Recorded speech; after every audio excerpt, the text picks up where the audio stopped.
Nɔvi kan hɛntɔ kan huhuntɔ ANC tɔn lɛ mi kudo le wenu mi ma do ganjia eyan hota ehɔmɛtɔn ŋusɔwa agba dzi nudokpodokpo mitɔn lɛ ehɔmɛ hota edziwɛ mina dɔ xodo yɔ ewɛ yi yɛwɛwɛ ma si akpaƒe dokpo yɛwɛ Mathieu ta tewe mi mametɔn kogɔ eɖɔ mina mɔ ye gbɔn sisɛ yi tɔn lɛ gblame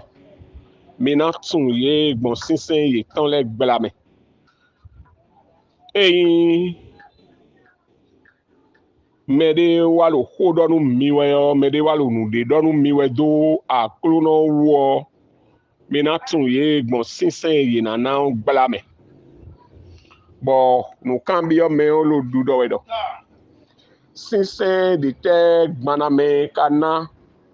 awovi kɔdzi yɔ kana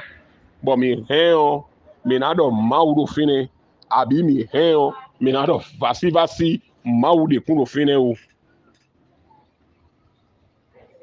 Ete wɛ hwɛ kpɔn sisɛ de tɛ na bɔ hwɛ kpɔn bo kpɔn sɛ de bɔ helu mawu de ye mɛ loo jɛli bokalɛ adɔ tuba mawu de lo fia loo ene yɛwɛ Mathieu wɛ dɔ sisɛ itɔn lɛ gblame yɔ mena tun mena hun ye yina wa bodo mawu koɖɔnu miwɛ mawu de do de mawu de do so de dzi do de mawu de do fie mi ka kpɔn sisɛ itɔn lɛ yɔ mina tun we mena hun ye eyan ŋdo gbetɔn mi nibo yi san de. Kɔkɔkɔ do allumons le cerveau sin agbadzi nemika de gbɔn do fi mi fɔn ganjia mi bo kudo azagbetɔn mɛtɔn ŋdɔna gbɔn fi bodo gbera mi gbɔna kɛ nu do oxo egbetɔn lɔ dzi xɔ de thème du jour lɔ dzi de monsieur Jean-Claude Zedayi nude nyemodo gbaname bodo modo mawe do fio wenyi do ete nu meton we wo he me so me gbaname minayi wo ipon wo he so gbaname do nyama se pon do yewe we mame do mede do emi mawo pon mede ma do mi mawo pon ma se pon nyewanyi prophète unyi dodaito unyi medira mauton unyi pasteur unyi visionnaire unyi mon père unyi monseigneur unyi pape unyi cardinal wo nyenwe amonyi masedo medenyi maupon medema dokpon bon nka asedo ofi pe vide to ko mokoton do bo be ko mokoton 116 ans eton pour ebero 2009 no se pepepe amomroji de nka no hulo sedo bo lo ma do toyi no ko ije we de o no ene we ze apapa na mi bondo nyesun na ipon nu ha do panalobe bon ka so cheton symbole de zero te wen wanyi medezewe we sokeme je te dis de mettre dans cette non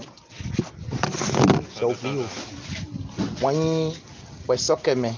podo medezewe po dinka jeton pepepe mo nu mokoton nka mo yemno yi kwero me sida yini nude manyi kwe gbogbo po yeno yiro me sida yi den don mu wanyi we mo wo mo lo bro mawude ro fidi boyin do mlo nude anamodo gbaname yesu papa we ando wana yesu papa ugwa lo wande etewe kanu sa wenen s'appelle de combat podo o je pa mi po o ndo mo yeso si hun kan si kan ho ade ho ne no o mo no fie he ye kan si sende ye kan wanyi de wa ye kan fifa de wa gbogbonfo bo ndo se ta de me pie papata ko e am me egbedin wa ton seme ete ka ezumbo ndo ton seme modo mekele ohla wenye bo yeze ogbo si awudo son dohwenu to ogbo si awo yeze do son dohwenu alke ohla wenye tinwe mawu nugboton lo ewado ohla lo si awudo de son yego edo gbo lo si awudo son yego bo emi mo nude yenyi gan bo mudo ohla wenyi me kototole ohla yeso nyina gan hla manyo adjectif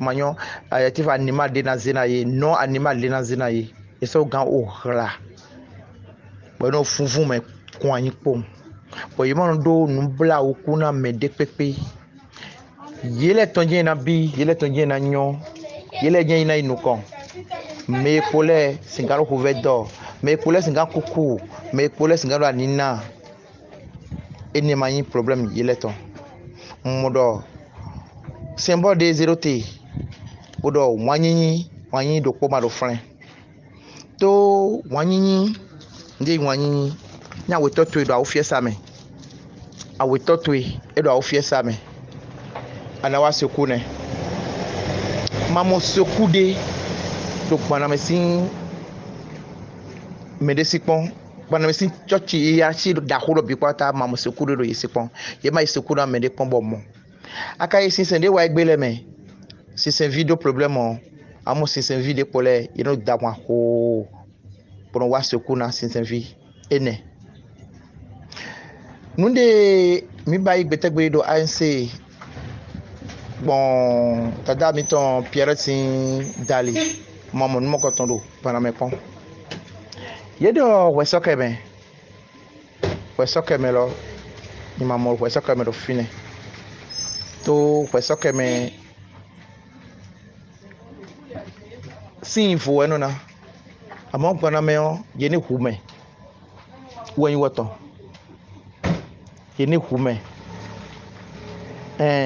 kaka bona hu meji to meton ka bo meyin meji to sun papa ton po sun jan hu bo hu ye ton fite we so ko me lo different ete me lo ka wa ni hwe ete we me lo le wa ni hwe bo do me lo le hu me de manwe we so ko me fite different me de ma wa ndia we ahu ti me so wa na we le asoro ye hu we so ko me de ma do fine o medezehwe emaro yesi nyewe soli kede chenye na bi kede wedo fine me koto nuenele de yedodo enyi symbole mi ton depuis malo fine c'est tout à fait le contraire l'idée mauda Lucifer bon le bi papata enyi hihonde godo bo wo sun papa mo wa lo eton dali ma wa lile ma wa donui bo se nu le bi papata do lezun ago bo ma so yin hihon ba bo yin sinflu mi wa modo sinflu wen gbana me hihon e zero tera mi dai hihon si kia e zero tera mi dai ala ko sinflu wen ye ti ma wa de hihon ton se ko zi agbasa eton lo sun papa bo se do kia mi de mo agbasa lo wazon to seme bo mo lo sinflu wa do fine wazon to seme nde nyi mo bona do de goni kokoko do agba dagbe lo sa ikudo le wenu no vile o temo egbeton wenja kendo ntenyo nye mo personnellement pour mes expériences ndenye vivre do ahwan me nte zombo mbio ahwan lo me den ka bio me nte monde me positivement kabi négativement je me do ma partager hami Bonu nu yende de me mina mondo po. Nye personnellement azon yenje. Amlomanto insomnie. Nous wa mi on tine non tamlo ensuite de moi. Bodo yi paname. Bonko yi. Exorciste gon. Bodo imposition blon mi. Dede. Ero wi wa ya bon se paname sin ko. Pour prier les po. Chapelet de combat précieux sang. Mbe di bibliodo fi et c'est prier les demi. Bon, j'ai bibliologique bo isoji. Manamble mi a gbegbe ta foton le. Bodo be amlon, c'est comme si bo et do mi fine e blo no mi de bo. Je fine bo non bi fo trolo. Bon je denje jiro calvaire fine. But you know why wa bon inu kwikpon me bi do kwikpon mi ele. Bo amlon no wan mi le bo mo do mu mi di a handon. Ah. Nye ma o je nkomo. Et nous beaucoup pas chami kakabo. Ma joie était immense. Bon, nous déléa. Analyse des mblolé article des on la nous au fin bon. Parce que des mamans de amele donne les we do mi maisium nous les we pas lui.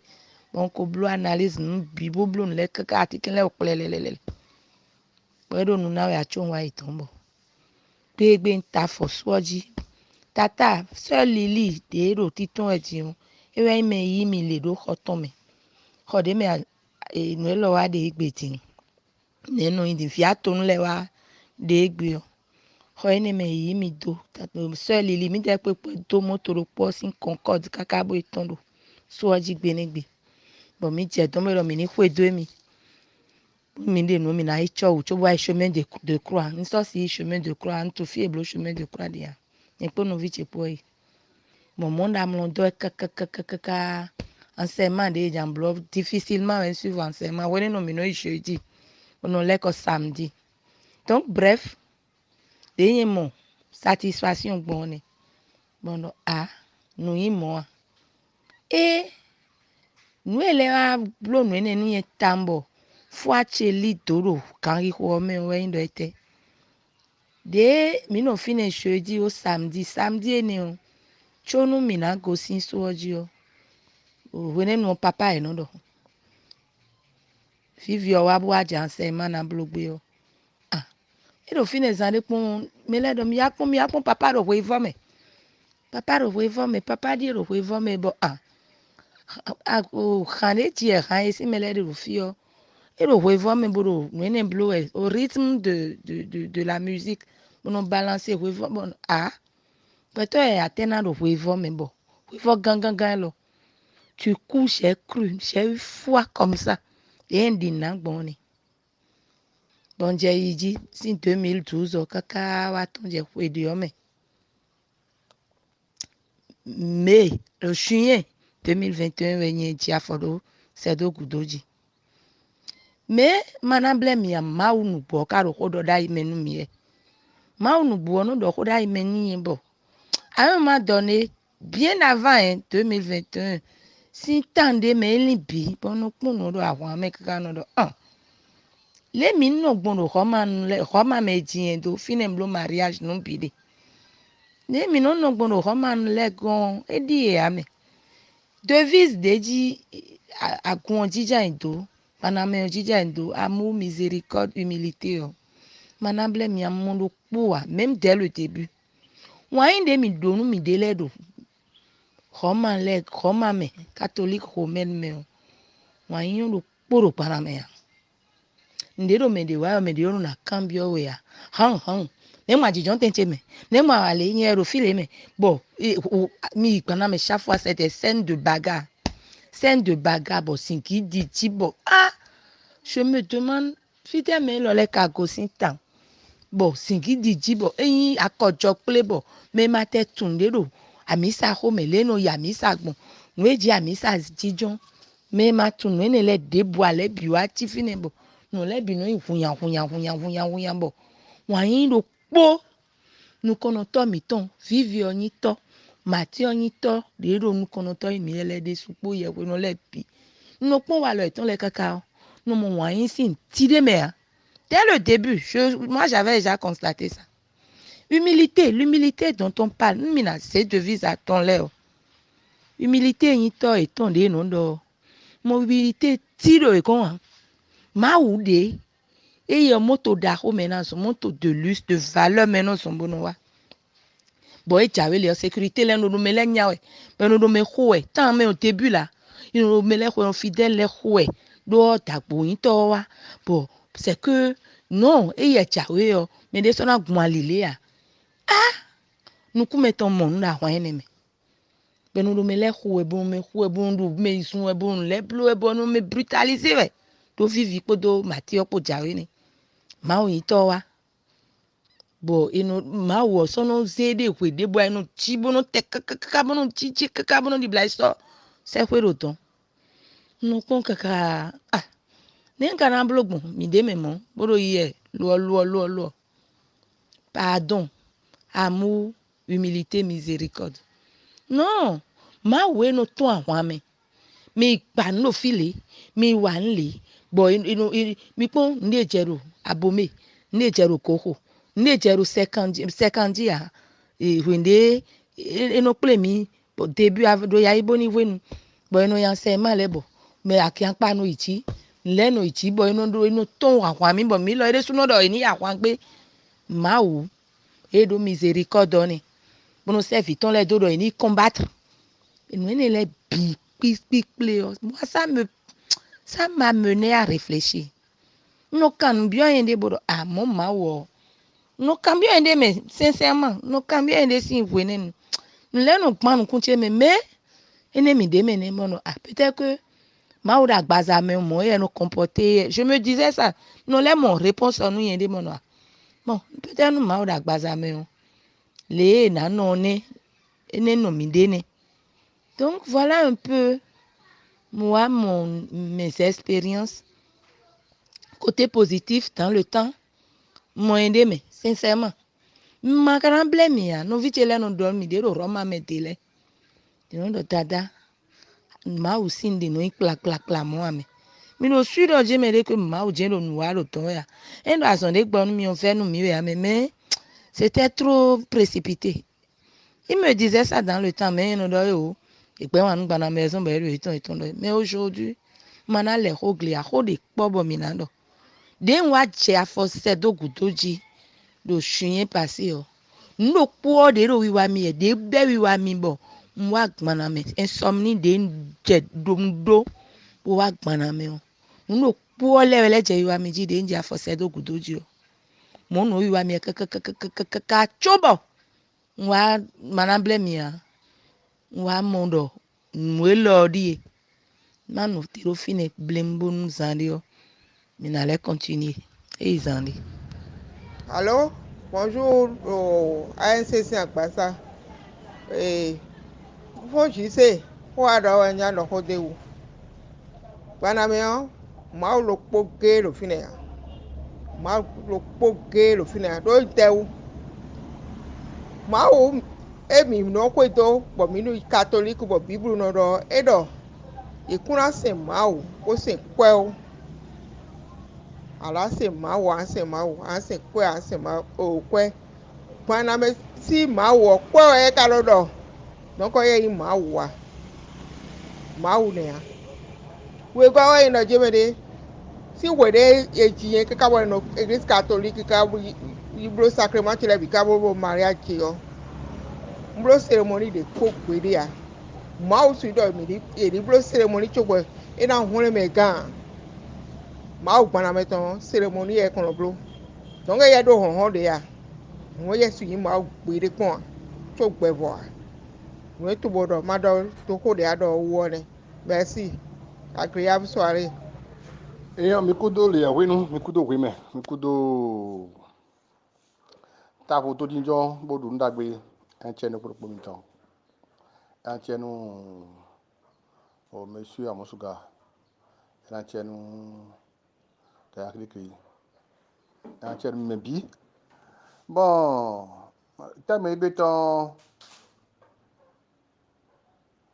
mi a mi a question attends. Et le question oui mais question attends. Ou bien question oui de boka di dopo. Oh mi gbaname gbo. Etewe mi se bi gbaname mi se mawu nko bo gbaname. Mi se mawu nko do mebu no de sinu. Do mebu no wa yin hwenenu do. Ti se dabomi.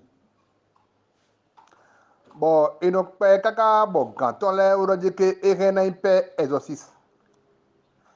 Mais dès que pour moi, ça pas exorciste, ça pas exorciste, n'a bien pour me faire dire rien, ah, I love you. Mais des y a ça peut mais ma ou ça mina à l'opade, bon, quand on a l'opade, mais j'ai ça mini à l'opade, mais là, et mon coup de ma ou à l'opade, mais non, ça pas exorciste. Bon, pas exorciste, et quand on dit, dire, o ma ou ça gbazalo, bon, ouais, mais bien, béni. Kaka bo ye a misa si se lo se bo edo ye hwe no do lista zume ye hwe do lista zume hwe nwe bo da meji je du sa hwe dudu do ndu agwo huhu ego si se hwe bo du se hwe ba ja ka de nubo ye hwe do misa bla fi hwe do ndu wo huhu ego si se hwe bo ma via ka inu bo ma sento ba ta da ne gbo e be ba sa gbaza bo yewe no wae asodo nko be anamu ma wo gbon ye me yin we alopade abi rido alopade bo to ani chichi pa no ma wo gbon me yo me ne ka do mi du sa ko nuru gbana me o e te ba fa so wa de ba yi ana itonton le me ke mi to itonton bo ni bo nu ko mi ko pon yewe no na hwe den we yo mi no mo do nwe wa ede da yi o ma wo aja no so mbra no ku e mo do mi na gbo ti to wa mbra bo wa nde nu mi po do ho ka ba ho no po nji u je si e ma si chai gbe no ko nji de kun je wo nji u de leje bo mi o kun de to ne mi na de do mi o pe o fra mi to elojo e do pe to na so je bro o ku o gbe bo pe to pa mi de ye no ho de bo mi ne no ga bo mi no ka mi do ah bo ne ka te ka ji jo e ma ka wa ni mi ne bo ne a ko bo ka ho de bo ka chi le ne e no wa nji u ge je ro me ko sa lo ho donc ba mi o yi e do so ji don yi mi to me mi ya no ku mo je me do nde ti wa je gogo sin o me do ma wo kle mi e podo me ma wo be do ma wo sa ko ho be do eyin epo e te kle mi ya do wa mi ya je wa yin ba ko ro imeji mi ya je wa yin ba ko ro imeji nu akaba wa yin ko fi tro kun tro o fi fini wa yin wa je pi voji e te kle wa yin je voji ye wa je su donu o vie to la di kaka bo su di do e wa pe vi lebi le ma o ko je duro hypocrite ni o farisei le mi no dagba da honu wa bono le bo cross ala mi vi mi do ko je fu tete wo wa e ja gba do ko nu mi ji bo ide ti ala bi ko je fu tete wa me se pa ya la sa le sa lo je fu tete wa ye me le do le sa lo je fu tete wo wa hu mi wa je pata mi ji mi wa je nkan bi o mi de ji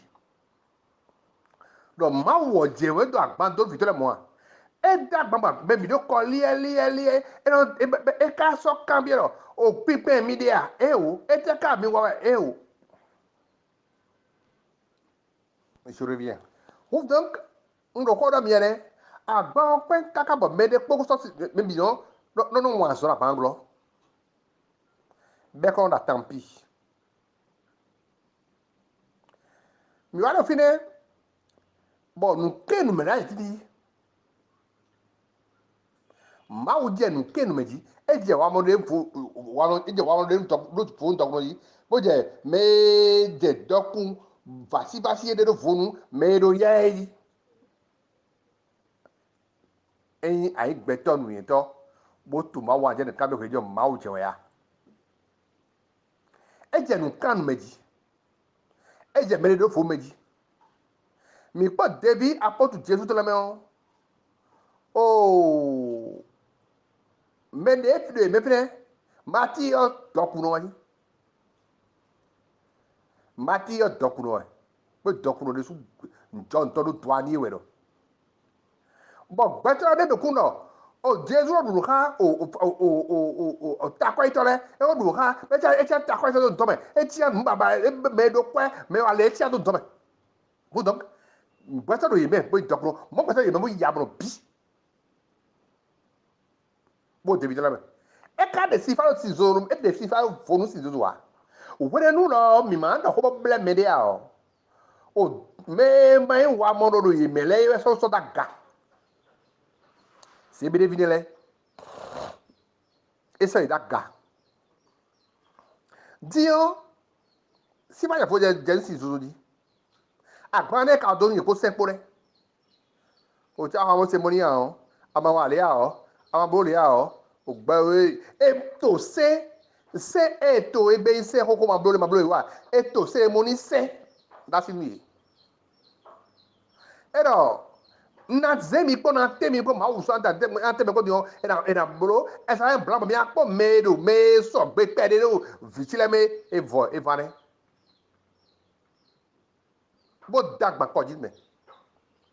agba ya po me yo won yin do ko da pa o me e ya po fitele ko do me se ko le ko do la godwe bo ko me no ko ve won yin na wọ́n esi dọ̀nù òdèbítọ́lẹ̀ ẹ̀dà lọ́kọ́ ní wẹ́lẹ́dọ̀ afọ́pátú ẹni wọ̀ yónú afọ́pátú ẹni dàfọ́pá kọ́ kọ́bẹ́ káàbọ̀ ní ìlú tó ní wọ̀ bóyí máa tó mìíràn yàn tọ̀gbìyà bọ̀ ò pápá ìjẹ́sù náà fi yé náà dọ̀ ẹ̀rọ tí àkúnú kọ́mọ́dà fọ́kájẹ́ mìíràn yóò dọ̀pọ̀ mìíràn tọ̀ ẹ̀ máa ti dọ̀ mọ́ máa gbèdé pọ́n máa ti dọ̀ mọ́ nǹkan bí ọkùnrin ẹ̀rẹ́mẹ̀ máa sì dọ̀ moinho evo moinho no eu falo moinho fole yo de ne lui falo moinho fole yo de ne moinho evo do e de so amodo e gbedo fitole lo ze wonu ya ze e do mi mo keke ro cho ya ba fo to moto hoho bi cho ya le dio na do dokunu mi o na bo le mi bo ka ti ma kedo mi moinho fo do ya so moto da ho ren mo wa donc moi n'y va fie wen ka fode yo ba so fini a ma ko bla on mala sa ko ma so fini a on bana me de moyen for di khale ya ma ti fini do na exemple na ko fana me de moyen for di khale ya moyen for di khale do meto e meyeto o via sa de khale meyeto ma ti de khale meyeto ba ma ti ba meto bi secret a be ati o bo ti en bo du ka sa kwa bo be fo fi ka fini bo ko ve ka bo ku ko be ku so yi e gba ko no bi na bi se won yin fo ka de won yo da gbe no wa do zo da gbe no wa to fe vle donc won yin de fini a fi mo won ma ka de yo ma wo fini a ma wo fini a bo mi pon wa lo zinzan afodide e gbanamedi e o no contact parlamento la di yo de hero mo yin do fini a no e credo ma wo ku gbaname yo du pure ero e te wo a gbam ado ma wo je nkan nko do si debi yo bon time blebo time no ku medie mi hwido bon me un ko de ko ju to mo beto di kun ni bo mi lo yi ayin Christian we to lo di kun ni bo dio mi gbo pe do gbe to wenu e do mi ku so e a ego si ma ego so igreja catholic loji yo mi de mo mi no wa bo bu me lo mi ko setan ogise to to fi mi setan pa de to me fi mi se pa ta me gito bon ino enya ina khale mawo je ko tali deji hu ene so mekeki mi kwedo vedo mawo si mi bo mawo boyi mi do mawo boyi bo bazan da ko bo mawo lo mawo to bo ka wa ti bo fun fun yo mi wa je won yin ba poji won yin ba po mi di ba bro ko mawo ku to finewu mi wa je me de so ba poji do me de so yo edu gbana me a abasi ja mawo ko dogbe bo sun togbo meto bi bo zun me bi bo zun e ko fa mi meto me zun me ko le do me bi o ene o ko ho ganu bi de me de so ya me sa ba unu bo a ndo de ana ke ba we me sa ba unu bo a aka tu no ko tu me sa ma wa ma o te zo wa bi o e ma je ere tu di ma poro o pilatu di ma poro o me bi aku o pilatu mi na ku o je o ere tu mi na ku akoso za ko je mi bi aku o gbata ko je mi bi aku jesu o ma do boli de jesu o de won yin fokle e de ka bon le ho yo bi be no le ho me so wi ne e pe nu bi wu bo me na se pe yo e ko ye ya ibi te buku cho e kale ho nyi me so we ne o de gbana me a me so we de gbana me a e mo me so we de buru gbana me a ze ku dan gbon me de wa ku dan gbon me a dan gbon me e no e gbana me le ne bo di yon e te kale wa funa escroquerie ma no escroquerie me a mi pon mi do ko jo ko mi de mi bo no ti be mi so ai jai bele pon ta bo ko nu gbo ma wu do meti enu ayila gabo mo te sun dagbeji o onyiwe na newe ma wo hera mo aga yi hwe bo ba ka gba wa nu hwe bo yi wa hwe wuto bo ma wo ka mere ile ga ma wo yi ko kwa basu akwa ko hwe ma bo ma wo se bo ba wo ka yi ko kwa basu mi mo yi ko ne nu kra ma ko ba wo gbara me so po esi ha bi follow ha ko jo ko do mi ri esi ha bi fo ha e support di walo le support di ho do to le bi support da di mame gagana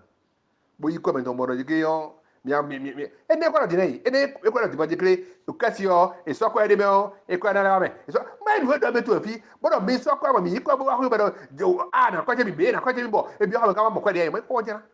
ko je na system ko je yi na de ni se ko yi na je de ho do ma u da do fi to do ma wa do fi to do o gbe ona vo no avo so do mo go le ma vo so do mo go mo yo ero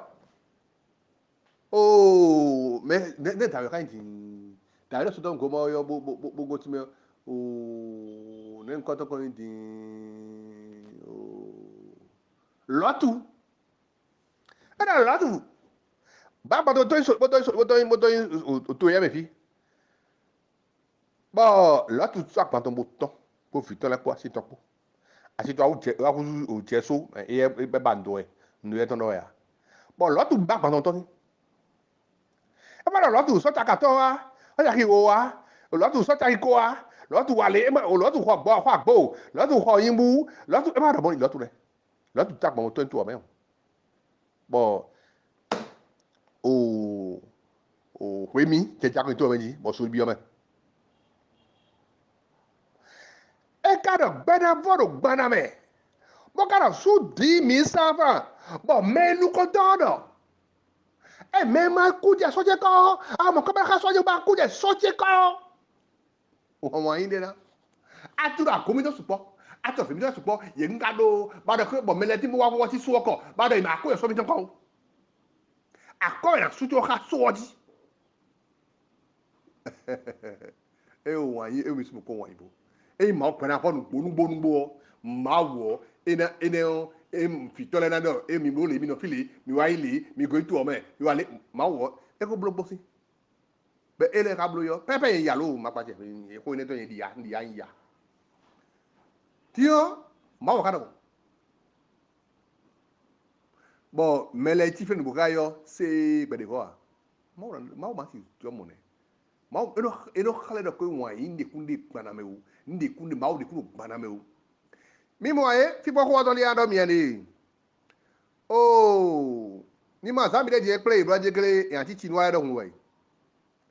e khonde buena du wale moto ene te ra tambe moto ti wato mi katito ko e ba na bika o ma benwa na bika ko o karo to be to vie khore fia le de be khore ti e ko bi tinu bro ele ko afie o gbamna me bika so ni gbamna me na bika so ni me able me do yi speno pero pano ko so mi pipo le ta hunuku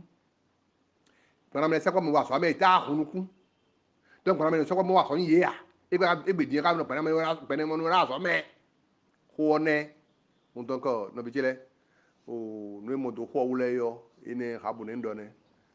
ndo prend ti antenne on dia ils en merci bien mi do yi yo nsile awa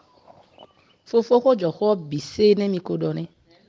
wayin do po do paname wa wayin do po mai moi comment se fait-il que nous mi dem yi soji pèlerinage wea piple debu de mi no yo be yo nous kon meno no nous kon le no chan me do meme wa mu no klo le amo de do nous kon be no zeteme akweno le mele si mele o ye no si me o ma se si me o mele si mele no nous kon bo me de le gbede ide gbedo nanu ye de si no atado pa me si don le bo no to ye de no to no mo fi de bono no so dia bo enu da savagle chi si do mi khowe we va si do mi duwe no kaka na do kat onte mi do katie mi to me ro fia mi do katie mi to me a enu mi de mi no de kwa de ton ami no ton lo ami bia o tu mi do mo donc o me no ton lo le o e de no ye ami sa ho me bono no nu kon bo me ro ton le o e do mo cho e lo no participer e gbedo nanu e do nde acho akwa etono bi eme bo mi vivre ni o kaka des années wayin kinu po wayin e do piti o de nu me ya wa ti gban ka ru kan ma o contradictoire e do a egbe o ina le do contraton e do wewe egbe ti o kaka ku yo na fo abi semaine mi na do nous edo e ole do contraton nous contraton kede e do ndi le kaka bo respecter pon exemple de pon mi gbede wo na go si kanji egbe me de ze we o do po e kado humilité bo no te no tije bo moto te ni ekri le me de no bo ga ho intole po bo o agunvile o fidèle na do afozon ona da le na we keke na do so ku pero ene le mo echo do nde so wa jin problem ye de to ben o mene yin ma we no do ko bu no ko do a ma we mo no yin wanu me a ma we mo no zede we a donc on le bi ne le bi kle do je ma o de ku no ton ene le bi de kle le de po bo de kle do ma o de ku no ton do wayin de nu me de ya do pitié de nu me de ya eyon ma no te ro fine we Allô, allumons nos cerveaux. Fofo Kassien, mi dokunu mau gbeno.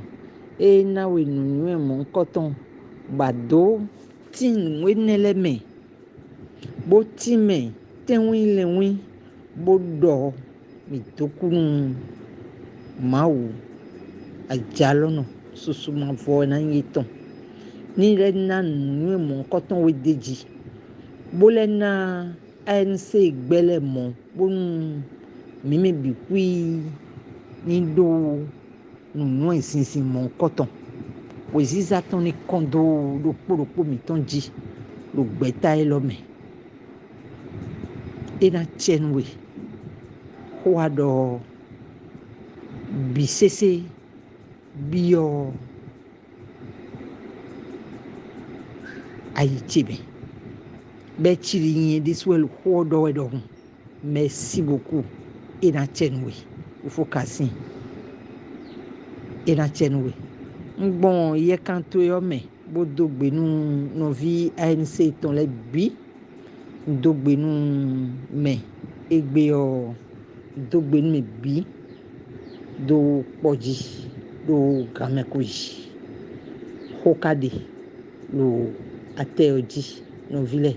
mi kudo ate hun mi kudo hodido mi kudo nu megbaje nu mekije awovi kɔdzi o gbadzena gba mu dzena mu awovi do o enu gbono no tea ekako mu ewo mu adzalo no gbonu gbo sin kɔme mina yole bena dzo mi do gbedea elo telo mi kudo pantianga elo telo mi kudo pantianga dada krikri bo kudo hoso kaka nuelo mi wa elo fio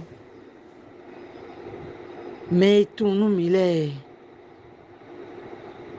dokuton mi bime do nwe gbo mi o yin nwe soda doji bo do nu vi pe video ni ihun sinu bo pon ame sozo ton po la konji nu me bo ekpolo di dodo nena wa gbon bo na so ho ni le bi ajalo no gbonu gbo kala alo ton do mi we bo mi dewu bonu ale ase masin ale ase ho vle ho dele o eno de meton sin ça fait sortir les gonds c'est vrai ça fait sortir des gonds merci beaucoup et na tien with the krikri beaucoup de ho et sande chile mi kudo le ho le dagbaji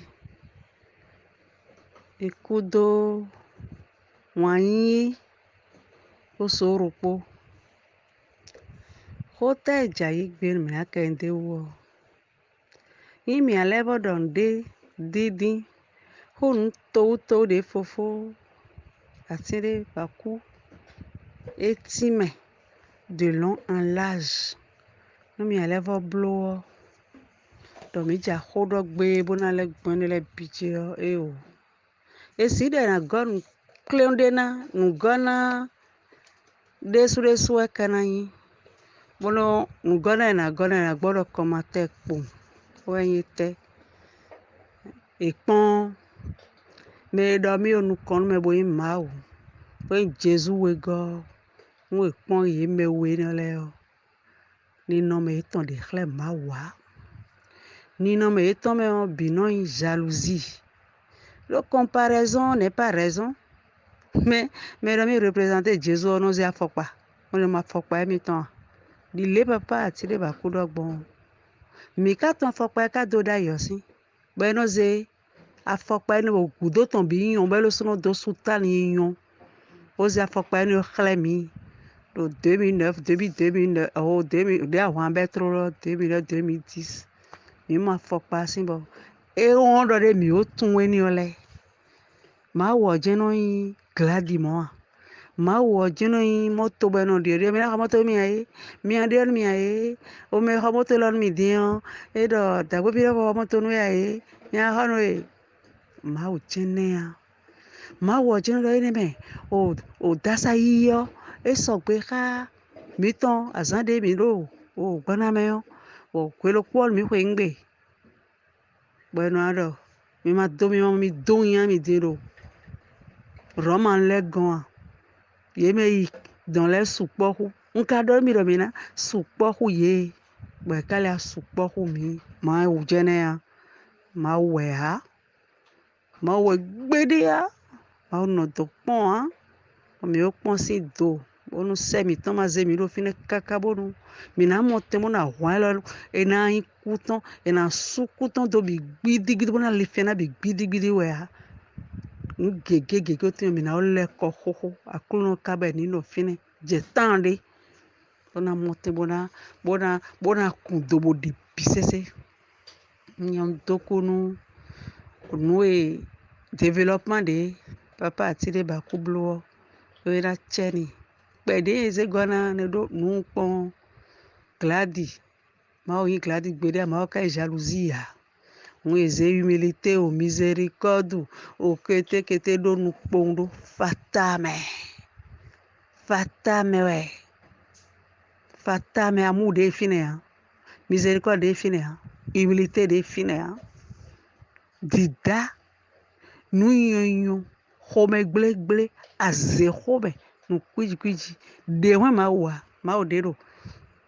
mission ni yɔmɛ mission satanique mission diabolique mission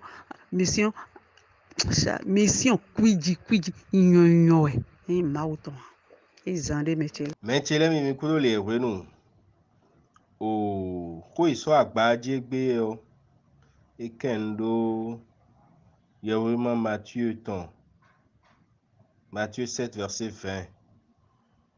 Et donc c'est donc à leurs fruits que vous les reconnaîtrez. Quels sont donc les fruits de Guanamé pouvant justifier la présence ou non de Dieu? Et c'est donc à leurs fruits que vous les reconnaîtrez. Nous mina kambio midio ino eteutu Christu et de hogbe neton. Nous dévitons les. Eblolo hode we ye koro dido we bo devile kambie doje ne mina si hutun ye bon. Eblolo beto do noe na yoro certitude confirmation do nous leo mawe yeleo mawe kabi yeleo auvie beto do certitude ne an do beto tant que ada bazameon ado limite pepepe ayin yeboyin agbaza lo agbaza tueo et emprisonné we alopade basihu do monopole do yesu me même azetole de soumando monopole do yesu mene Christu do de hogbe ne onton bonu enadoyin boussole alopade nous pondo nous zebodo nous emeje gbeto sihu bon bonando a nous léon nous dagbewe nous léon nous nyanyawe mina besi fine kwe bon mije sisejido mauso agbaza chonkana yi nous kon nous est christian dopo ayin gbigbo we ayin iglesia catholique aton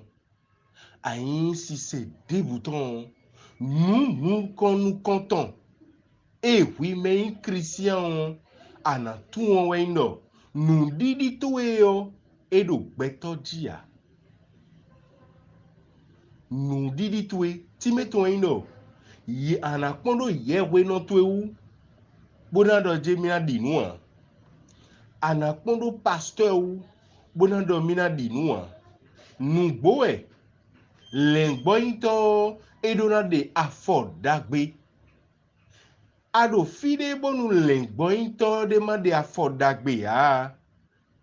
ewe indo mawu kundo nuwa do fine wa do lengbointo de so agbazawe yin wide sunodon bo ere ona jai unu didi yo enweji sinu ndidi yo yesu mesinu bo eje hoseji yo mauso agbaza no tu no ndidi yo ekun tredo gbeto wo ewe ndo edo yewe no roman ton ou yewe no iglesia catholique ton ese gbe bodo mawedo mawu zeta boda sowado gbana meyon Et na pondo yewe no ene wa. Do yewe no ene disuo. Et rien à wan sointo. Et rien on a le discernement soin bon. Sointo. Beto dopo ne noje. Mina igudo nubo. Bona po bana mesi. Nu wiwa lemeon. Ye no do ho. Do vise se asi agbazame. Bonu do mi dagbo. Ye ne no cambioro. Ete utu mi demi tu no mawe no agbaname. Ho ne no cambio azomo pon. Do stade de l'amitié wea. Do so de suji wea. E no kan ho ne bio azomo pon. Lo me no so micro bono do ho wene nu leo. E pon ho e no do wene nu. E ko na pipen. Bo ena dodo e rena ganje hoe me lodo to sinu bona do mawen wa paname. On ne pouvait pas se baser sur ce que les intervenants disaient dans le temps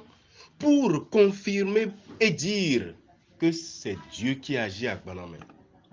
Hoe ni okona no na tamelini me keke. Do khoeneo don sujet egbeton e ou kabe wana zizin sujet egbeton alors pade beto welo gloton emi nous didi yo mede sunon ewena to ganton alors pade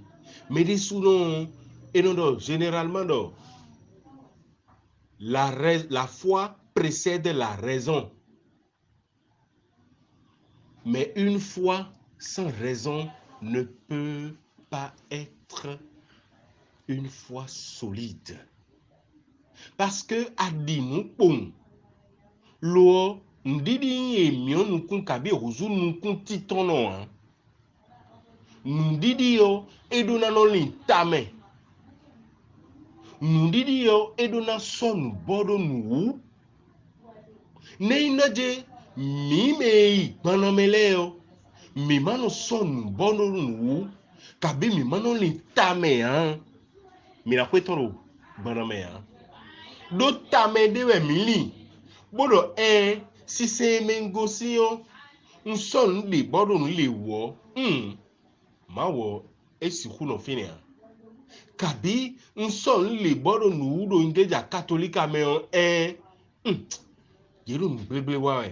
ma wo na tonton ye alopade bona wa nu do mele vosi agbazame bodo kesie de alopade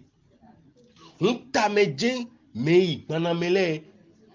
me gege no me bia me gegeli bodo do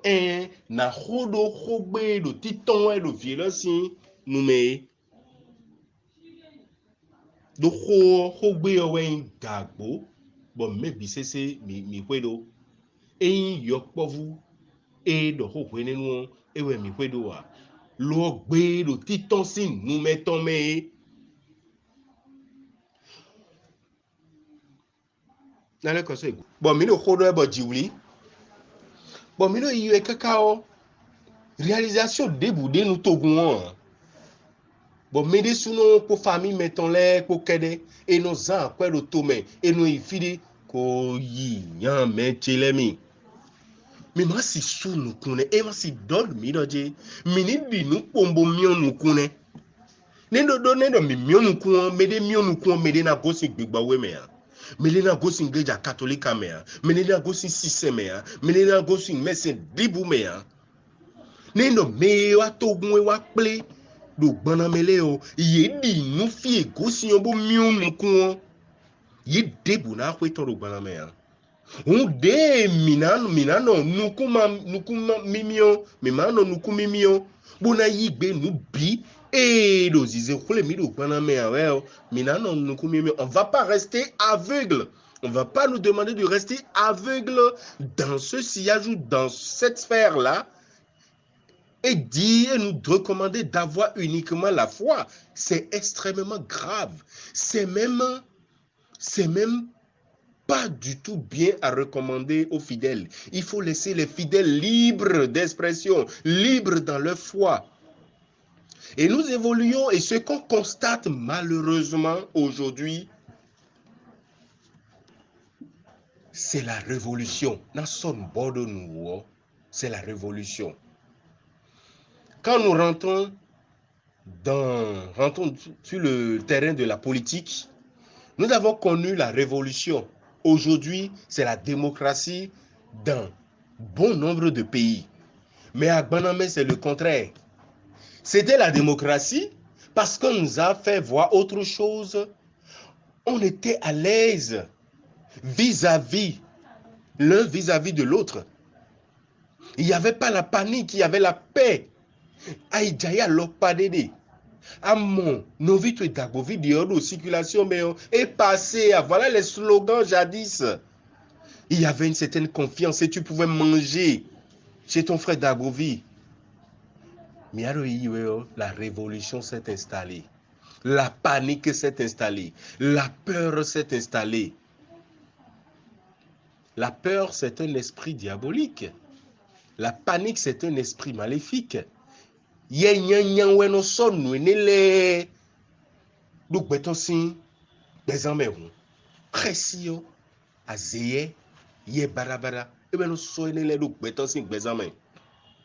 Ma wo fifa aijayi confiance no so azero abelo o dagbo vile bili je azeduji bo confiance so wa de ya panique générale hogbe eno tonsin nous comptons laisser nous meon e wa je resi do nous meji singidi ho klande agunvile o je resi diji Mendi do adjijayi, melia zitoy, melia hontier, melia ketiwe. L'administration n'est que le reflet de l'administrateur. De devile yemo, nuiwa mitongon, moje ilo na zan do kogbone. De yewenole lo, yemo nuiwa ganwento, o yeweno gan, kakaje papujio. De yedo nuiwa, nous comptons étant les nuiwa eton le mo bon moje ilo na wa nu bon ene aussi si so adea nous comptons à ériger en chef, maître absolu, décideur de toutes choses. Quand on veut célébrer la messe, on prend de portable en pleine messe. Il n'y a plus le respect de l'Eucharistie sous prétexte que c'est Dieu même qui est là. Non. Non, si ana huide suno ewe to bona pon bona siwe ne na so huide suno si agbaza bo so konyanyan to bon si siwe ya Christo si agbaza nous si siwe. On a révolutionné les choses de façon radicale. Rome ne s'est pas construit en une année, mais c'est de façon positive et c'est allé de façon croissante. Mais Gbanamé va de façon décrescendo. Tout était beau, mirobolant, extraordinaire, lumineux. Mais regardez un peu le tableau clinique de la mission. La mission est malade. La mission souffre. Et quand on dit la mission souffre, on voit ça à travers le peuple. Le peuple meurt de faim. Pendant ce temps, le Dieu de Gbanamé, il est à l'aise. Pendant ce temps, le Dieu de Gbanamé s'enorgueillit à travers la demande d'investissement de la part des fidèles. Soa. Tout ça là résumé, ça étouffe l'épanouissement des fidèles. C'est normal que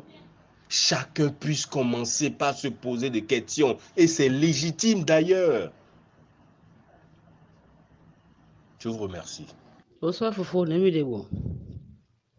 Ça va, me le gandia. Pilelo. C'est au Dieu muton. C'est au Dieu muton attentivement. Ici. Oh, je tiens à vous remercier. Je tiens à vous remercier. Pourquoi? Parce que nous, il m'a dit les matins, il m'a dit, mais non, cambio. Donc, on te quand nous sommes menés dans, on est d'auto Dieu muton comme des d'auto, mais des tosso, et c'est au Dieu d'agba, du bon d'auto so, donc, oui. Nous sommes mi gigi ya wambo idon, mais ça besoin de cambio. Mais ça besoin de cambio. Je vous dis merci. Mi do yewe no dobu, yewe no dopo, we doho. Fofo na chen mi. Mi no yewe no dobu dopo we doho. Budo ma usagbaza. Bo me bien wa, bo dido. Me de doso. Mi de soko bo mi tole me o, nkale sonde me. Yede sun kale do moda ido yewe no de no do yewe no kaka je gbenu yen o yewe no do yen gonu sisi weyin. Na yewe no do yen gon nous sisi weyin. Gandhi. Parce que pourquoi nous dormons? Ma wone si we me ma wone me bi no yuro ne. Bo me di no akru no ton bo mi no yuro ne mi maka no ma wo gbede ne. Bo ndele kanu atami ndele no achi akonjinu mi. Bon, il y a une confession. Il y a une confession. Mais il y a une confession, mais il y a une confession. Il y a une confession. À moi, il y a une confession. Il y a une dion. Mais quand flamme, il y a une tchien ou un nous mina biso no gbedi mo pe ngi amisa ko me kabe mina lo mina mo ye weno de mo na blo confession egbedi on ye weno de mina blo confession na bo na do ho mi to mo ho menu mi bo mi tu me mina do la bo no jen wa so ndo bo na gbedi na mo me de bona do khami bo na bio ko so ke lo ma ogun ye weno ene o di on ndo yin we na yin parce que di ma plo ene o di ma plan de do bana me dombo le mi ye we no bodo bo do lo papa egbedi on eze ye we no gege si no kokoko e kat lo mocho de yi ma o ton le bodo ma o bien loji bodo ma o si gbeji le o e de se doni pon gbedi a bo ajalon no ma o gbedo to kan na sa de e ne na do ye ton si e ji kaka bo na do mi na do o no gbegle na wa ya non. Donc je tiens à vous remercier. Mathias est né en Yawenosi. Et quand il y a un bossing, ou à choquer, nous bipé, et nous coucou. Nous est qu'à vous ébioler. Donc il y a un des deux raisons pour me bien voir. Vous sonne, vous do et au minaï nous bon nous pro joie. Mais au même moment, collecte ton lait, dévancer ton dévolé, mais que game comme on nous blé nous aussi.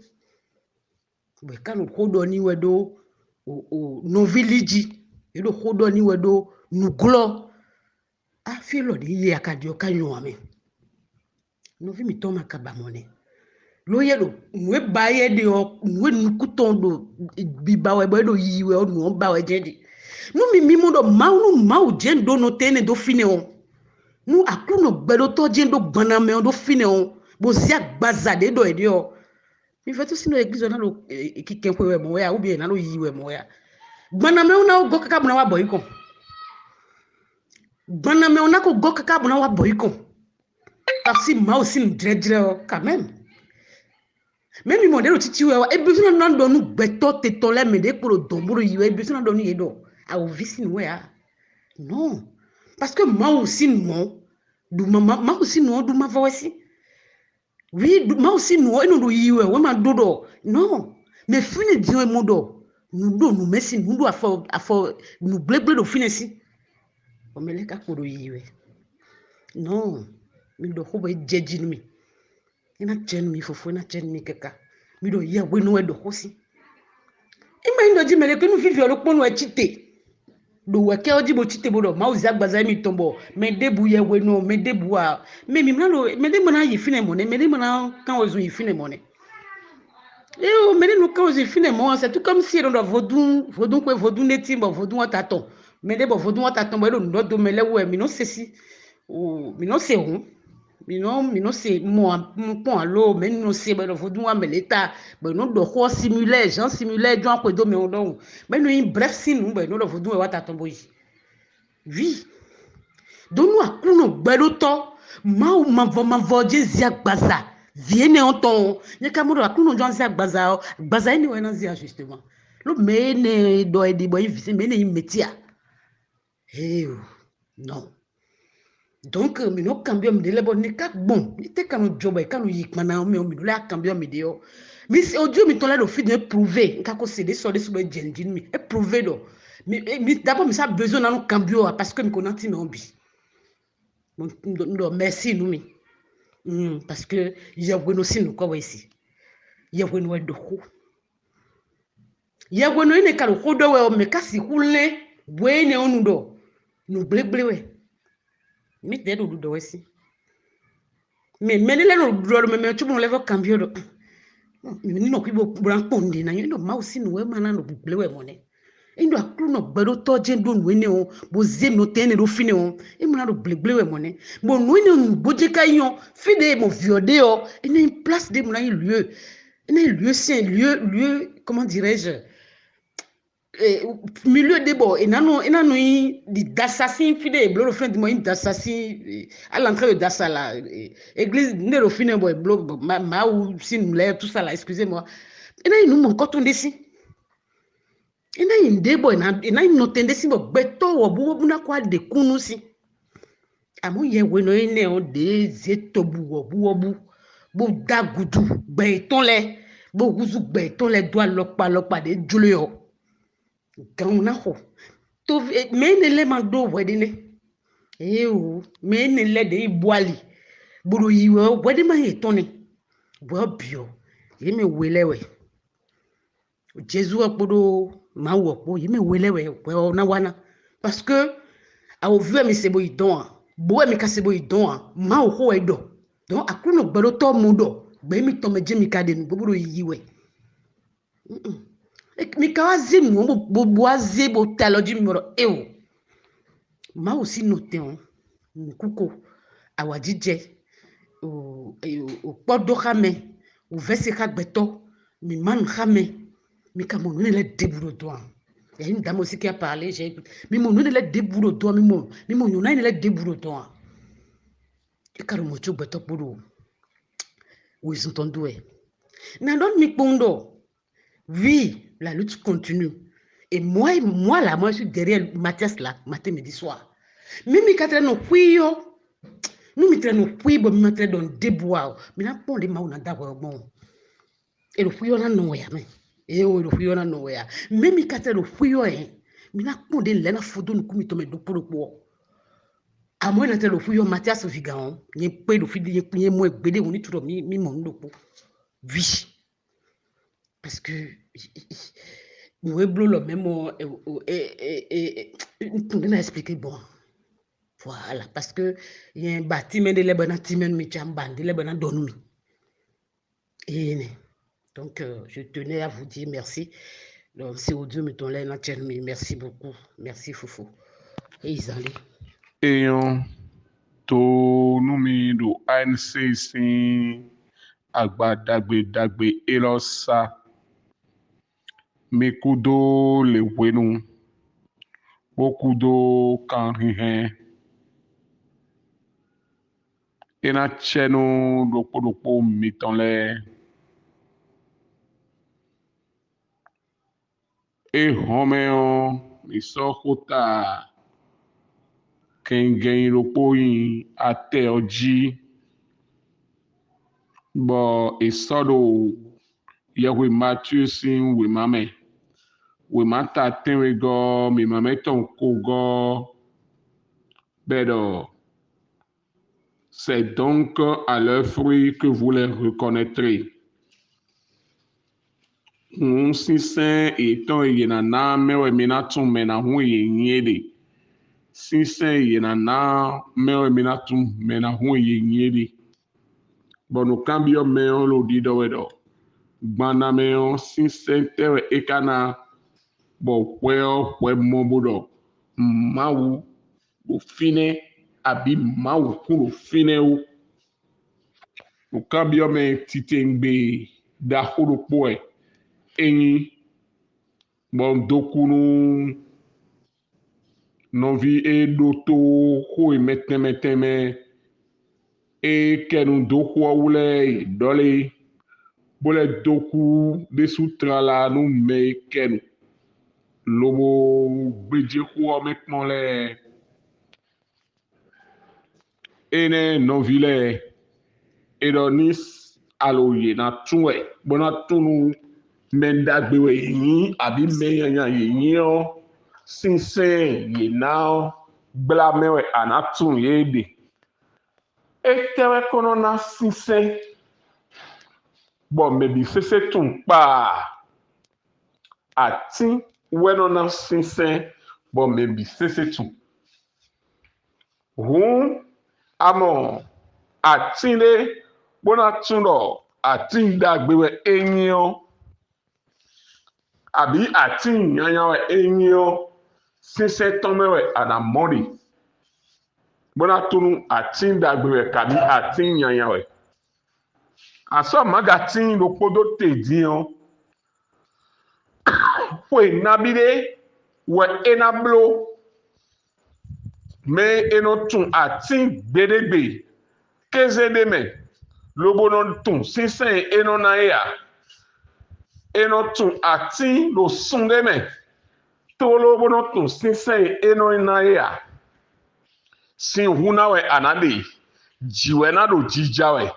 kaka ije bademe kwedekwe chobo eno atun sinsen eno nae eno dati ne fe magati sinsin ponde we nae eno do fe benombro fwe aton kwa izen chobo no je sinsen naji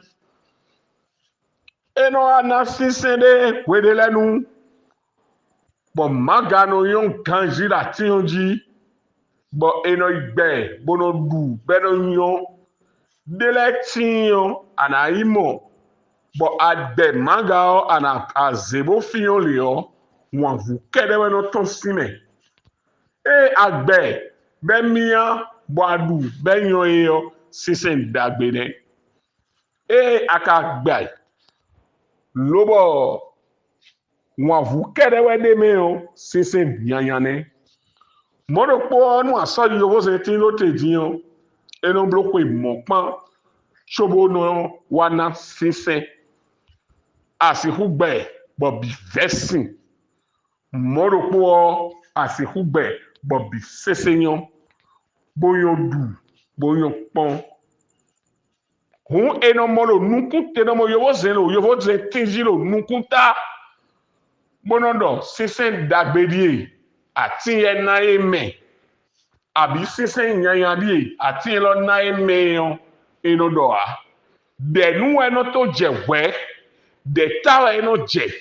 chobo eno tun nu sinsen to yin dagbe podo nyanyan po hun oi merci mi tondo bo yawe Mathieu wa soda teji bodo akunodo yena gbon fi bonado kliswo de wede kliswo niwe kliswo wedo lenumi bo yawe no dagbe poro yawe no nyanya ponali bo sise iton emina mo eyo hun eno ejeo ena so nukun dai bona so to dai bona do pipon e kaka je kwere jona bona pon sinsen itan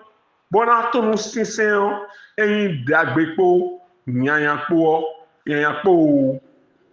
un novile bana me wan odo mire bo miro fi 2009 bewa bo me biyan wan ho kanpa wan po biyan wan ho lobo ikon beblo kwe monpan e home dien ko kwe watomblo e bo e do kikambia miwedo si se tere weka moro bana me wame beka ba hedin anado bana me wan e nwe edo yo mowe e yovodo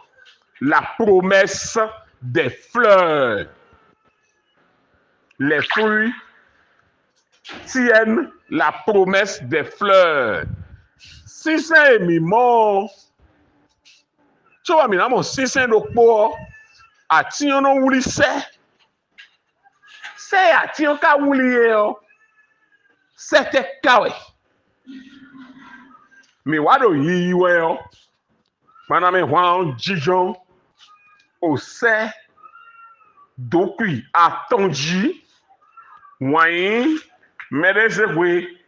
nou blakou nozo, pot, wanyi, medezekwe po nou blakou nozo kwa, amour, humilité, miséricorde. Ou bien amour, miséricorde, humilité. C'est mi moyo se ba edonu mi yo selene eje sewuji yo edonu mi da hwan lo me yo mi na mo wan medezekwe no bra kun nozo mi kawaje yiji yo ati si sen waje tinton ji yo negbon e mas ne ka yigbon be ma so amo wanyin yo a wanyin so agbazawe dobo wanyin bu medezekwe so agbazawe dobo medezekwe bu nu bra okunu nozo we sa agbazabo nu bra okunu me bu mondo ede a ne nu bra okunu me kana sa agbazabo nu bra okunu me kana bu bon wanyin kana bu bon medezekwe na bu bon non vilain mi pome chere boro yiwe o mi wi àwọn ero edonu miro anase hosuwe a yewe ado asise mawu bolesin kwegona yewe ado timeton ayete nous devons jabodo akuna se hosu we o yere ado bo edo yewe mawe mewe kristu sosi bo haino pa hanto bo de kunsi se a hosu we o mede se hosu we pere hu yewe menedo unjona mesi si sen da hodo poji benayin si sen nu konton emi moro akwantenti bo e waso agoruzu atonde leton gona ena wa insise enne bokpama nkwa ena tedo ndi bodomo ere eina jile mi wa momodo awan tention eje ahosu we senjiun e wa yene timeton ina da dimba qui mettons une dima aja hosu wesenjiun ada dima ma we gudo mijeyo ede suno metun waje kwesenji adigban jijon awan tentine adigban jijon awan tentine nwe ya we ma donu mi yo mi bapo adigban ka lo fideo mewe ka ya digba hosu awuviwe ya digba hosu bo mitun ekpon mi bo mitun do awuviwe ya digba hosu e da digba jijon fiyo awuvido finene ne a digba ka jijon fine bon àwọn elo tetiyo enodo azan le gbe o mina mo nule azan le gbe o mina wa nule azan le gbe onu le na je bonu kono je a ekono monu edo ede ya mais ouais cadeau mi me fi bon nous et nous mi jenu combo do il faut céline no baname il faut me kuku no baname yo me kuku il faut no baname le mais ouais cadeau mi me no fi di monado Paul oui ouais il faut Jacqueline ou des fonds là il no baname yo Jacqueline on dit mais ouais ka so si to ke si me ne le nu mi nous et home di yo et ma so si hu mo me kuku bon il faut no baname le da bon tenti si mettons wa yido adimba wa yido nu mi akwa on jijo adimba ji si c'est nyanyane vous les reconnaîtrez à leur fruit. Le premier fruit c'est le mensonge mais ça 130 000 wa à Zantongbeyo minayi bonayi quoi miton et 130 000 jours sans des dions et qu'on bloque à ton et mon cœur boya à Zantongbe pour quoi à ton pour ne we ka de gbon do ma wo gon podo peto le potenti adingba we e do nu mi e bro wi akwa ejijo adingbanji nu we ka jijo adingbanji yo sinsen nyanya we vous les reconnaîtrez à leur fruit le fruit là est un mauvais fruit mais les amis mi bon mi sa ha boblo nu le yo Azantongbe yo na do dokumi dokun hondo no mi akwa ndo no mi na sojo no mi ma sojo no mi ahun mi mo nu de mi sende vu mi se awovi bo eno kan we zumu no blo do ma we do ma blo bo Azantongbe yo kono suo ekonomo ko yo bo no le kporo kudoto atingba we nu e mi na sodo te bo na do atingba we le yo nu le supo et that dingmanu mi bon kame bon gome on sort rien ado adigban madote ne mi bi mi ko tun din lo adigban jiwe apa on jijon ma u te kana yolo fiton vie eyin wana bona ndo ni do njolo na du fuenwe wa njolo na du fuenwe tọ́lẹ̀ tẹ́ káṣí kú mọ̀ vitan ló wù vẹ́mẹ̀ bọ̀ kó ìjà bọ̀ mẹ̀ bírò àgọ́dú ẹ̀ àgọ́nàdú ẹ̀ bọ̀ tọ́ ẹni ó jó vitan do tọ́ ẹni ó tọ́ yànyàn ẹ̀ bọ̀ fìyọ́ ẹ wá bọ̀ tọ́ tó lọ sọ́kọ́ ẹ̀ lè wá bóun máa dó dọkun ẹ̀ bọ̀ fìyọ́ sọ́kọ́ ẹ̀ ọjọ́ bọ̀ tọ́ dógùdó ẹ̀ bó ka sọ lẹ́kẹ̀nu káká bọ̀ kó yọ wá ìdìmọ̀dévo lẹ́wà bọ̀dévo kó lẹ́wà. Non seulement dati ba nou vio ele nyi wa nou vio a nou enyi wa nou vio enyi ena do dan blon le nou bo kwekpe ele lo vio si bo vio la nou ko ina le yisi si ton enyi wa wa nyi la wa lo tetia viwe do jele do we boto ese bodo fitin we lo jele do we boka yoro firo po boka hobio boka le jo firo po di odo meno po ge we ka hobio boka essence one me we go fiteto ene do wan de no video ene o ka di no le wan me we jodi fite wan yin o de etero ene kaka bo ka di no de o na mo de o mo ma go gbe dona wan penume e chijan wan me etedo e na debo tagbo video na mo de obona jodo bona zewu tuto wan penume e chijan wan teti etedo e na debo yewe no de na mo yewe no de bo zewu tuto wan penume yewe no de na mo yewe no de na ido yewe no de si konu o cardinal na je yewe no de si wenu yewe no ga be na de awuni wan penume chijan wan me novile etedo edi bo weme do emi ma wu bi peto ana yo fitu ele do gantan to me Bon, na wa gantanto mais m'a supposé bon ana jo yedo ka bon 18h 20h ana wa kweton wanyi n'était à donu vile ana yolo yelo ni wa 16h bon e bi sese na wa bon 19h 23h ana ni wa 16h bon 23h wede le nu 0h 1h du matin e we mede so na wa fite wanyi yo de wanyi no vido poro finea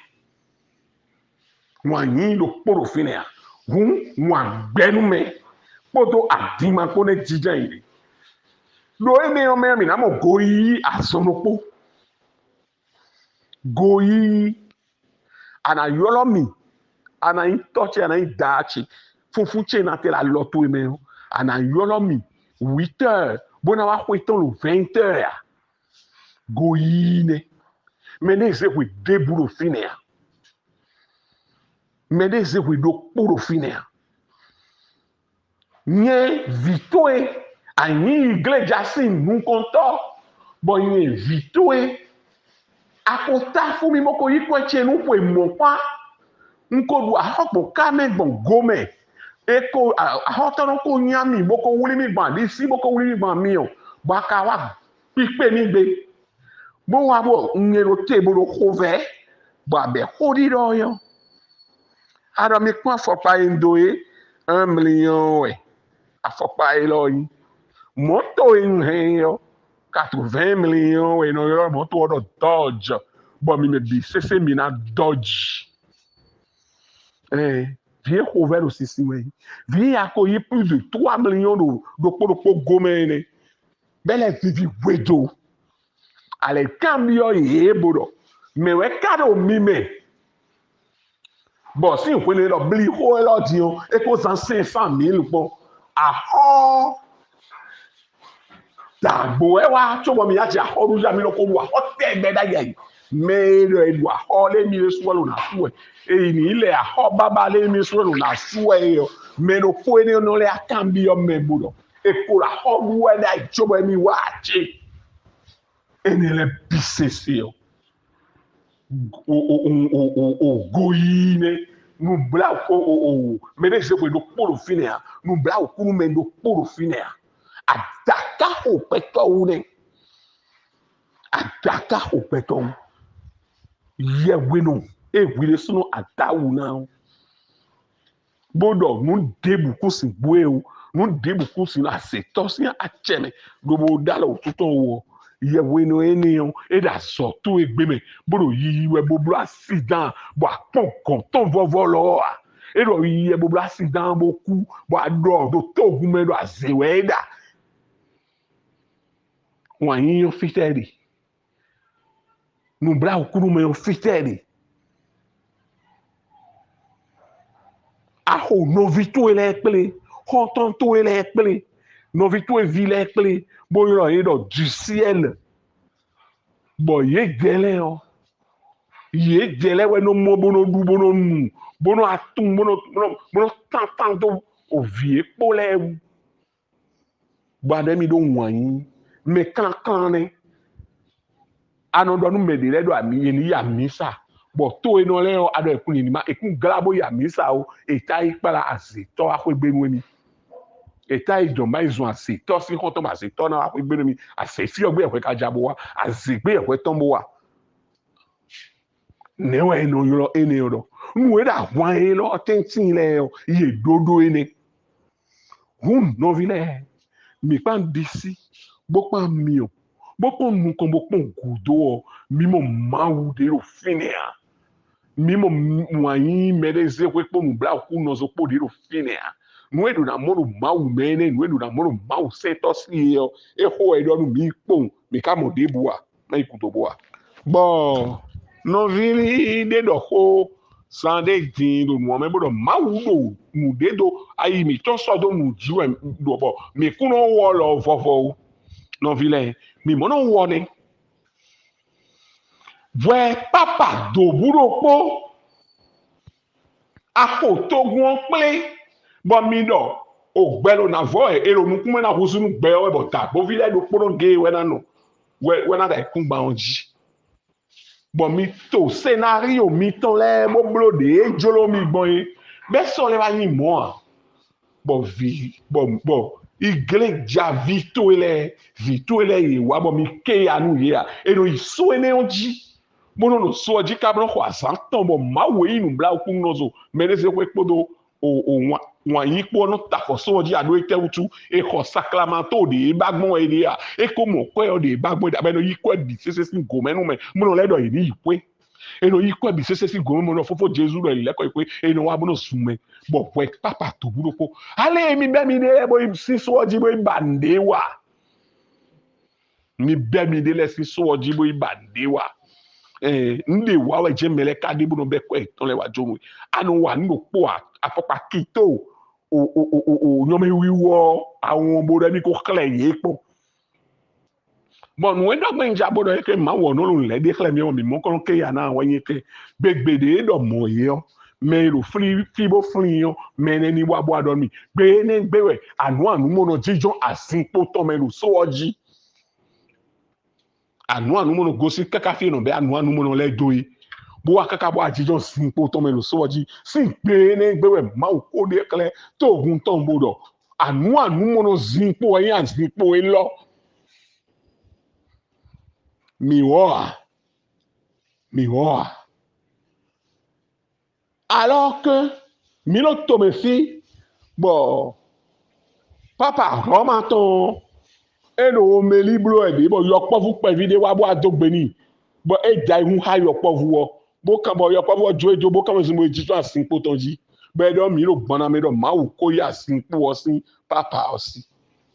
ene ogudo e tadu no wa jijo asin po to eji ene ogudo e we tadu no wa jijo asin po to eji bo mi wo vovolo a no vile e we mi ton ẹ̀yin wẹ̀ mi tán ẹ̀dọ̀ hó kaka ẹ̀ nọ̀dọ̀ une fois iglesia ko excommunier meyo clisan bidu na tuno meyo peut-être que va excommunier on a encore tous les documents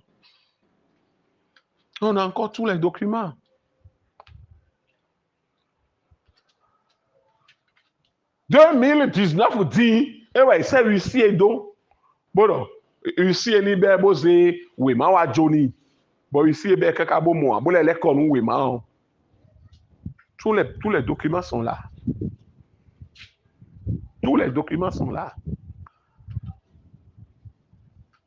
ici ton béton et mille tout ici gba gbo me fi et c'est ici do do ya eni bo be mo eni bo be mo bo notifier ni bo ici be bo mo lo vovo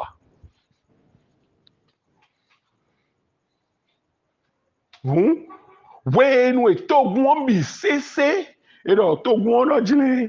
nu ko wa ha ye we Jean Jacques o Padre Pio bo asukuku je hwanu pa nu gbo e asukuku je hwanu pa mi mo gegero iglesia mesin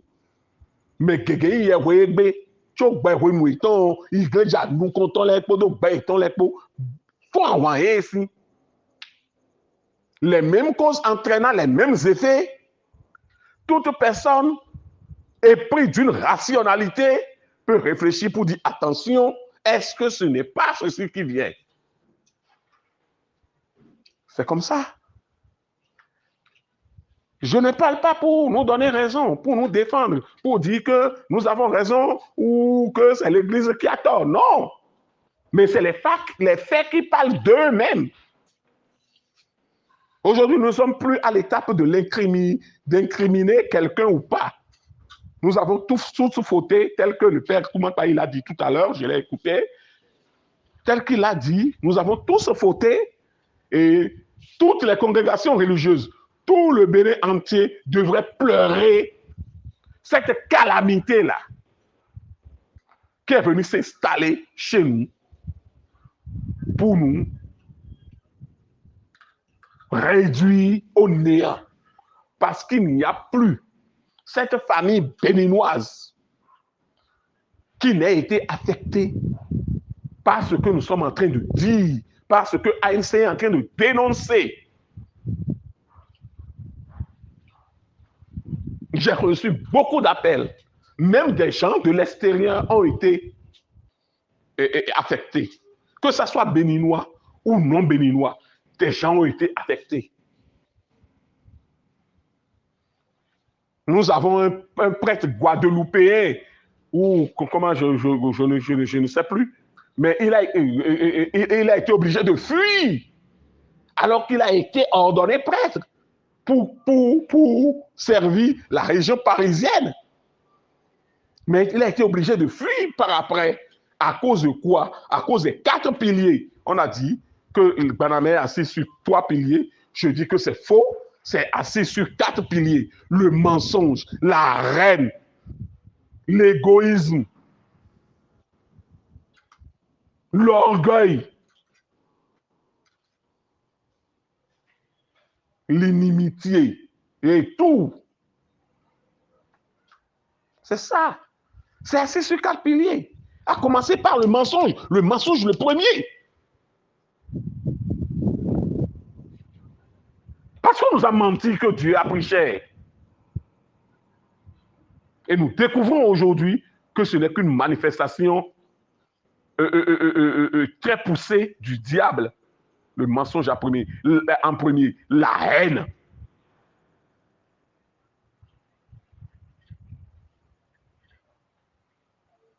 Où se trouve la miséricorde?